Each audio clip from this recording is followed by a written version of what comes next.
गहरी, अंधेरी और घातक होने वाली है। कुएं का सच, छाया की रानी की वापसी, आरव की आत्मा में जागता नया कौशल और एक ऐसा मोड़ जिसकी उम्मीद किसी को नहीं थी। कुएं की गहराई में जो सो रहा था।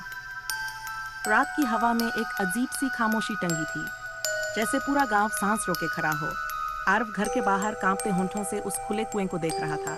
अंधेरी गहराई से उठती हुई वह फुसफुसाहट, अब अगला कौन? उस आवाज ने उसके पैरों को सुन कर दिया। पिता घर के दरवाजे पर खड़े थे, चेहरा पीला, आंखें डरी हुई। आरव, अंदर आ जा। अभी नहीं, रात बहुत भारी है। लेकिन आरव की नजरें कुएं पर अटक गई थीं। ऐसा लग रहा था जैसे वहां कोई खड़ा है, लेकिन छाया नहीं दिख रही थी, केवल उसकी उपस्थिति। फिर हल्की खराश वाली हंसी। कुएं की अंधेरी गहराई जैसे कांप उठी हो। हवा में मिट्टी की बास फैल गई। आरव पीछे हटने ही वाला था कि अचानक कुएं का जल एक छटके से ऊपर उठा और उसमें से निकला कोई इंसान नहीं, कोई आत्मा नहीं, बल्कि एक रूप जो इंसान और परछाई के बीच था। आधा शरीर सूखी मिट्टी जैसा फटा हुआ, आधा शरीर तरल छाया। उसने जमीन पर गिरकर सांस ली, एक भयानक गहरी सांस, जैसे सदियों बाद किसी ने पहली बार हवा को छुआ हो। पिता ने चीखकर आरव को पीछे खींचा। ये वही है जिसके बारे में दादा ने कहा था, कुएं में असली स्वामी है। आरव फुसफुसाया। कौन? पिता ने कांपते होंठों से कहा। छाया का राजा। छाया का राजा? हवा में लौटता हुआ प्रेत व आकृति धीरे धीरे खड़ी हो गई। उसके शरीर से पानी टपककर मिट्टी में समा रहा था, लेकिन उसकी आंखें खाली। फिर भी उनमें इतनी गहराई थी कि लगता था मानो किसी खाई में झांक रहे हों। उसकी आवाज हवा में तैरती हुई गूंजी। रोशनी ने मुझे बांधा, पर छाया हमेशा लौटती है। पिता ने आरव को पीछे धकेला। आरव घर के अंदर, पर आकृति ने उनकी ओर देखा। उसकी हंसी धीमी, डरी हुई और खतरनाक थी। इसे कहाँ ले जा रहा है? ये तो मेरा है। आरव हैरान। क्यों? उसने अपनी आधी छाया वाली उंगली उठाई।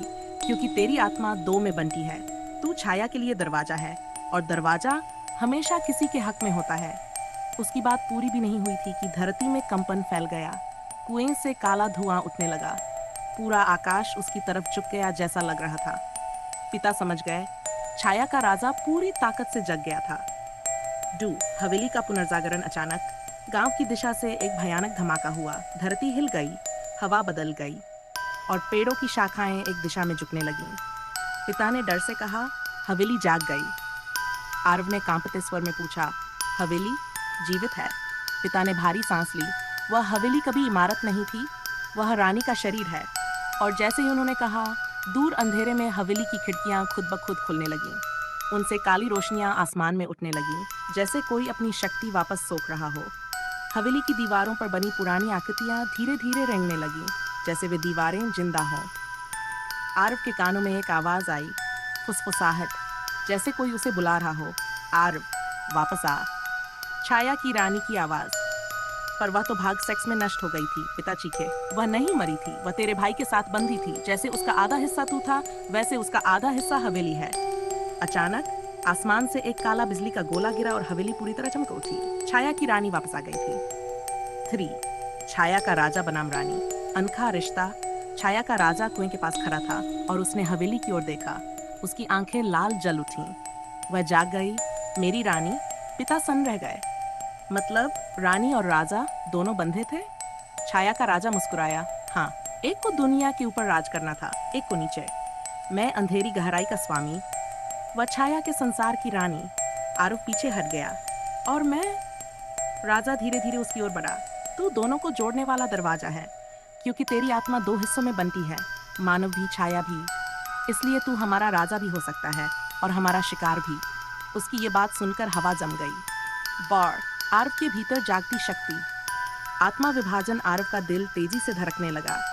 उसकी उंगलियों में जलन महसूस होने लगी, सीने में गर्मी उठने लगी और फिर उसके शरीर से हल्की नीली चमक निकलने लगी। पिता हक्के बक्के, ये दादा की रोशनी है। आरव के भीतर जहां उसका जुड़वा भाई कभी था, वहां से अब एक नई ऊर्जा उठ रही थी। छाया का राजा ठहर गया। अरे वाह, तुझमें रोशनी और छाया दोनों है, तो तू संतुलन का स्वामी हो सकता है। हवा उसके चारों ओर घूमने लगी, जमीन हिलने लगी। आरव अपने सीने को पकड़कर झुक गया। उसे लग रहा था कि 2 आवाजें उससे बात कर रही हैं। एक रोशनी वाली, मत दे खुद को अंधेरे को। एक छाया वाली, मुकाबला कर, तू दोनों का केंद्र है। आरव दर्द से चीखा और उसी क्षण उसकी हथेली में एक आकृति बनी, नीली रोशनी और काले धुएं से बनी एक चिन्ह जो आधा चमकता आधा अंधेरा था। पिता फुसफुसाए, आत्मा विभाजन। दादा ने कहा था, यह केवल चुने हुए को मिलता है। छाया का राजा मुस्कुराया, अब मजा आएगा। हवेली से वापस आती आवाज, रानी की वापसी दूर। हवेली की खिड़कियां एक एक करके टूटने लगीं और उनसे निकली रानी। इस बार वह पहले से बड़ी, पहले से ताकतवर, पहले से अधिक जीवित लग रही थी। उसके बाल हवा में उड़ रहे थे, आंखें लाल धधकती हुई और हाथ में नई मूरत, पुरानी से दोगुनी शक्तिशाली। वह हवा पर चलते हुए कुएं की ओर आई। मेरे राजा, उसने धीमी खतरनाक आवाज में कहा। छाया का राजा झुक गया। मेरी रानी। आरव ये देखकर डर गया। तो ये दोनों मिलकर? पिता ने फुसफुसाया, दुनिया पर छाया फैलाना चाहते हैं। रानी ने आरव को देखा। तूने मेरे बेटे, अपने जुड़वां को मुक्त कर दिया। अब तू ही नए दरवाजे का पहरेदार बनेगा। आरव की आंखें फैल गईं। मैं? क्यों? रानी का चेहरा दीवार पर फटने जैसे खुला और उसने कहा, क्योंकि तू वही है जो मेरा बेटा होना चाहिए था। 6। पिता का स्वीकार, छिपा हुआ सत्य। पिता के होंठ कांपने लगे, आंखों में आंसू भर आए। एक बात जो मैंने कभी नहीं बताई, आरव ने डर से कहा। क्या? पिता ने कांपते स्वर में कहा, तेरी माँ इंसान नहीं थी। आरव जम गया। पिता रोते हुए बोले, वह छाया रानी की बहन थी, भटकी हुई, जो मानव संसार में आ गई थी। तू आधा मानव आधा छाया होने के लिए पैदा ही हुआ था। आरव पीछे हट गया, उसके पैरों से जमीन जैसे खिसक गई। छाया की रानी मुस्कुराई। हाँ, तू हमारा ही है। छाया का राजा बोला, आ जा मेरे पास, तेरी जगह हमारे साथ है। हज़में धरती फटती है। हवेली बनाम आरव। तभी हवेली की ओर से एक भारी गर्जना हुई, जमीन फटने लगी, अंधेरा और रोशनी भिड़ने लगी। छाया की रानी ने हाथ उठाया। हवेली उसके आदेश पर जिंदा हुई और आकाश की ओर बढ़ी। कुएं का पानी उबलने लगा, पेड़ जड़ों से हिलने लगे, आसमान काला हो गया। पिता ने आरव का हाथ पकड़ा। भाग! पर आरव एकदम स्थिर था। उसके शरीर से नीली और काली दोनों रोशनियां निकलने लगीं। वह बोला, भागने से कुछ नहीं होगा। ये युद्ध मुझसे शुरू हुआ था और इसे मैं ही खत्म करूंगा। छाया की रानी चीखी। तो आ, देखते हैं तेरी आधी रोशनी और आधी छाया हमारे अंधेरे से जीत सकती है या नहीं। छाया का राजा हवा में उठ गया। उसकी आवाज चारों ओर गूंजने लगी। ये युद्ध अब होगा। दरवाजे के स्वामी बनाम छाया की रानी और राजा। हवेली का पूरा ढांचा हवा में उठ गया। उसकी दीवारें खुल गईं, जिससे हजारों पुरानी आत्माएं बाहर आईं। धीरे धीरे हवा में उठा। उसकी आंखें आधी नीली आधी काली चमकने लगीं। अंतिम दृश्य, तूफान से पहले की शांत सांस। युद्ध शुरू होने वाला था। धरती कांप रही थी, आसमान टकराने वाले बादलों से भर चुका था। छाया की रानी हवा में मूरत घुमाते हुए अगला हमला तैयार कर रही थी। छाया का राजा कुएं से निकली, काली ऊर्जा अपने शरीर में खींच रहा था। पिता जमीन पर बैठकर रो रहे थे, अपने बेटे को उड़ते हुए रोशनी और अंधेरे में घिरते देख। और आरव, दो दुनियाओं का पुल, धीरे धीरे अपनी हथेली उठाता है। नीली और काली रोशनी मिलकर एक विशाल ऊर्जा गोला बनाती है। वह एक शब्द कहता है, शुरू। और फिर अचानक पूरा आकाश सफेद चमक से भर जाता है। कहानी यहाँ रुकती है, क्योंकि अब आने वाला भाग भाग 7 समाप्त। आरव की पहली ऊर्जा भिड़न, रानी और राजा की असली कमजोरी, हवेली का जीवित रूप, पिता की बलि या रूपांतरण, माँ का बड़ा राज, और वह अंतिम मोड़ जो पूरी कहानी की दिशा बदल देगा। बस कहिए।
युद्ध लगभग इस भाग में युद्ध शुरू होता है। आरव की शक्तियां पहली बार फूटती हैं। हवेली अपना जीवित रूप लेती है। रानी और राजा की असली कमजोरियां सामने आती हैं और माँ के बारे में सबसे बड़ा सच खुलता है। भागट छाया का महायुद्ध। आकाश की चमक धीरे धीरे कम होती गई। सफेद उजाला जैसे अंधेरे में समा रहा हो। हवा भारी थी, इतनी भारी कि सांस लेना मुश्किल हो रहा था। धरती पर पड़े पत्ते भी हिलना भूल गए थे। और फिर सब कुछ अचानक सन्नाटा बन गया। आर्व हवा में तैर रहा था। उसके शरीर से निकलती नीली और काली रोशनी अब एक दूसरे को खाती और बनती जा रही थी, जैसे दो विपरीत शक्तियां उसकी नसों में युद्ध कर रही हों। छाया का राजा और रानी उसके सामने आ खड़े हुए। दोनों की आंखों में लपटें जल रही थीं। पिता नीचे खड़े थे, दोनों हाथों से जमीन पकड़े, डर के मारे कांपते हुए। लेकिन अजीब बात, इस भयानक माहौल में हवेली धीरे धीरे सांस ले रही थी। वन हवेली का जीवित रूप। अंधेरे का महाकाय शरीर कहीं दूर। हवेली की दीवारें दरारों से खुलने लगीं, जैसे किसी विशाल प्राणी की चमड़ी फट रही हो। खिड़कियां आंखें बन गईं, दरवाजा एक मुंह और दीवारें पसलियां। हवेली का पूरा ढांचा मनुष्य के आकार की दैत्याकार छाया बन गया, जो हवा में उठकर आकाश को ढकने लगा। उसकी आवाज चट्टानों के टूटने जैसी थी। मैं लौट आई हूँ अपनी पूरी शक्ति में। आरव का दिल तेजी से धड़क उठा। अगर ये जीवित हवेली पूरी तरह जाग गई, गांव तो क्या, पूरा क्षेत्र अंधेरे में समा जाएगा। पिता फुसफुसाए, आरव जो भी करना है अभी करना, बाद में कुछ नहीं बचेगा। आरव ने अपनी हथेलियां उठाई, दोनों में नीली और काली ऊर्जा चमकी, लेकिन उसका शरीर कांप रहा था, मानो दो शक्तियां उसे अलग अलग दिशाओं में फाड़ रही हों। रानी का पहला वार। छाया का तूफान। छाया की रानी ने अपनी मूरत उठाई। उसमें से काले धुएं का तूफान फूट पड़ा, एक बवंडर जैसा जो आसमान को चीरते हुए आरव की ओर बढ़ा। तू हमारा है बच्चे, रानी चीखी, हमारी दुनिया का दरवाजा, तू भाग नहीं सकता। छाया का तूफान आरव से टकराया और पूरा आकाश हिल गया। आरव का शरीर पीछे की ओर धकेला गया। दर्द उसकी नसों में आग की तरह दौड़ गया। नीली रोशनी उसके शरीर में कांपने लगी। छाया का दबाव उसे तोड़ने लगा। पिता चीख पड़े, आरव, अपने भीतर की रोशनी को पकड़, छाया को मत जीतने दे। लेकिन छाया के राजा ने पिता को देखा और हवा में हाथ घुमाते हुए बोला, इस इंसान को चुप कर दो। एक अदृश्य झटका पिता को दूर फेंक कर ले गया। वे जमीन पर गिरकर कराहने लगे। आरव की आंखें खौल उठीं, गुस्सा, डर और दर्द एक साथ। 3 आरव की पहली ऊर्जा भिड़ंत। नीली और काली शक्ति का विस्फोट। रानी का तूफान उसके भीतर घुसता जा रहा था। पर तभी आरव के गले से एक तेज चीख निकली। उसकी दाहिनी आंख नीली चमकी, बाईं काली, और फिर दोनों हथेलियों से एक साथ 2 किरणें निकली, एक नीली एक काली, दोनों मिलकर एक विशाल विस्फोटित गोला बनी जो सीधे तूफान से टकराया। धम! विस्फोट इतना भारी था कि आसपास के घरों की छतें कांप उठीं। पेड़ झुककर लगभग जमीन से चिपक गए। हवा धातु की तरह गड़ने लगी। छाया का तूफान फटकर गायब हो गया और रानी एक कदम पीछे हट गई। उसकी आंखें फैल गई। असंभव, ये शक्ति किसी इंसान में नहीं हो सकती। छाया का राजा बोला, वह इंसान नहीं है, वह हमारा अधूरा वारिस है। माँ की आवाज। रोशनी में छिपा सच। ठीक उसी समय आसमान के कोने में हल्की सुनहरी रोशनी जली। धीरे धीरे वह रोशनी एक आकृति लेने लगी। एक स्त्री, लंबे बाल, चेहरा धुंधला पर आवाज साफ। आरव! आरव की सांस रुक गई। माँ! पिता चिल्लाए, नहीं, मत आना यहाँ, यह असली नहीं। लेकिन सत्री की आंखें प्रेम से भरी थीं। आरव, मुझे माफ कर, मैंने तुझसे बहुत कुछ छुपाया। रानी दहाड़ उठी, तुझे यहाँ आने का अधिकार नहीं। पर वह सत्री, सुनहरी छाया, धीरे धीरे आरव की ओर आई। मैं इंसान नहीं थी, मैं छाया जाति की थी, पर मैंने अंधेरा छोड़ दिया था, क्योंकि मैं तुझ जैसे बच्चे को छाया की जेल में कैद होते नहीं देख सकती थी। आरव की आंखें भर आईं। क्या आप सच में मेरी माँ हैं? छाया की रानी चीखी, वह तेरी माँ थी, पर अब वह रोशनी की दासी है, तेरी दुश्मन। सुनहरी आकृति बोली, नहीं बेटा, मैं हमेशा तेरे साथ हूँ और आज मैं तुझे सच देने आई हूँ। छाया का राजा गर्जा, इसका यहाँ रहना नियमों के विरुद्ध है। आकाश काला और सोने का युद्ध क्षेत्र बन गया। हवेली का हमला। दैत्य का अपना प्रहार। जीवित हवेली ने अपना विशाल मुंह खोला और एक गहरी गर्जना की। धरती फटने लगी। हजारों छायाएं नीचे से उठकर हवा में तैरने लगीं, मकड़ी जैसी लंबी लंबी बाहों वाली प्रेत आकृतियां। वे सब आरव की तरफ दौड़ पड़ीं। पिता लड़खड़ाते हुए उठे। उन्होंने पास पड़ी जली हुई मशाल उठाई। मेरे रहते कोई मेरे बेटे को हाथ नहीं लगाएगा। पिता ने मशाल हवा में घुमाई। आत्माएं उनसे दूर हट गईं, लेकिन वे बहुत अधिक थीं। दर्जनों ने उन्हें घेर लिया। आर्व, पिता चिल्लाए, लेकिन आवाज छायाओं में डूब गई। हवेली की दैत्याकार आकृति ने अपना हाथ उठाया और उसे जमीन की तरफ मारा। धड़ाम! धरती का एक बड़ा हिस्सा कटकर ऊपर उड़ गया। कई पेड़ जड़ों से टूटकर हवा में लटक गए। आवाज इतनी भारी थी कि बना बना संतुलन भी टूट जाए। 6. आर्व का क्रोध। दो दुनियाओं का जागरण। आर्व नीचे गिर रहा था, लेकिन उसी पल उसके भीतर कुछ टूट गया। उसने अपने पिता को छायाओं में लड़ते देखा। माँ की सुनहरी आकृति बिजली सी कांप रही थी। हवेली उसे निगलने के लिए तैयार थी। रानी और राजा उस पर कूदने ही वाले थे, और वह दो दुनियाओं का पुल, एक बच्चा सबके बीच अकेला। उसके सीने में एक चीख उठी, इतनी भारी कि मानो दो दुनिया एक साथ फट जाएं। बस! अचानक जमीन, हवा, छाया, रोशनी सब रुक गए। एक सेकंड के लिए जैसे समय रुक गया हो, और फिर आरव की आंखें सफेद हो गईं, पूरी तरह सफेद, बिना पुतलियों के। उसके शरीर से निकलती दो रोशनियां, नीली और काली, घूमकर एक विशाल वृत्त बनाती हैं। वह वृत्त धीमे धीमे फैलने लगा, पहले 2 मीटर, फिर 20 मीटर, फिर हवा में सैकड़ों मीटर तक। छाया की रानी डर गई। नहीं, ये शक्ति, ये द्वार शक्ति है। ये केवल पूर्ण दरवाजे के स्वामी के पास होती है। छाया का राजा पीछे हट गया। उसके चेहरे का रंग उड़ गया, जो पहले कभी नहीं हुआ था। ये असंभव है। शक्ति का विस्फोट, प्रलय की शुरुआत। वह विशाल वृत्त आकाश में घूमने लगा। गति इतनी तेज कि हवा चीखने लगी। धरती कांपती रही। हवेली का दैत्य लड़खड़ाया। दीवारें फट गईं। खिड़कियों से काली रोशनी निकलने लगी। रानी ने पूरी ताकत से चिल्लाया, सब तैयार हो जाओ। राजा उछला। हवेली ने अपना मुंह खोला। छाया प्रेतों की भीड़ आरव की ओर दौड़ी, लेकिन बहुत देर हो चुकी थी। वृत्त अचानक धमक एक सूर्य सा विस्फोट बना। सफेद, नीली और काली रोशनी का महाविस्फोट। हजारों छाया प्रेत राख पर उड़ गए। हवेली का आधा शरीर टूटकर गिर गया। छाया की रानी जोर से चीखी। उसके बाल आग की तरह उड़ने लगे, और छाया का राजा सीधे जमीन से टकराया। उसका शरीर चटकने लगा। विस्फोट के बाद भयावह खामोशी। धीरे धीरे रोशनी कम हुई। धुआं फैल गया। धरती फटी हुई, पेड़ झुके हुए, वातावरण भारी, और उस केंद्र में आर्व खड़ा था। लेकिन अब वह पहले जैसा नहीं था। उसकी आंखें अब पूरी तरह सफेद थीं। शरीर हवा में तैर नहीं रहा था, बल्कि जमीन पर थे, पर अजीब तरह से धरती को छू नहीं रहे थे, जैसे वह दो दुनियाओं में एक साथ खड़ा हो। माँ की सुनहरी आकृति धीरे धीरे खत्म हो रही थी। वह बोली, बेटा, अब तू वह बन गया जिससे छाया भी डरती है। दरवाजे का स्वामी। छाया की रानी जमीन पर घुटनों के बल खड़ी थी। उसके चेहरे पर भय था, सच्चा भय। छाया का राजा टूटे शरीर से उठने की कोशिश कर रहा था। आरव उनकी ओर बढ़ा। उसकी आवाज अब इंसानी नहीं थी। युद्ध अभी खत्म नहीं हुआ, भागात समाप्त होगा।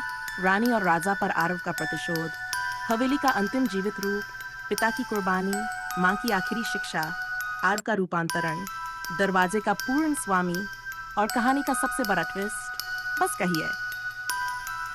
आगे देखने के लिए हमारे इस चैनल को सब्सक्राइब करें और इस वीडियो को लाइक कमेंट करके बताएं आगे और देखनी है। और हम ये कहानी जाने माने अनुराग राठौर जी से लिखवाते हैं। ये डरावनी कहानी सच्ची घटना पर आधारित पता ये है, और ये हमारा एकमात्र चैनल है। यहीं पर आपको ये दरवाजे पर जो था कहानी मिलेगी और कहीं भी नहीं। तो आगे देखने के लिए सब्सक्राइब करें।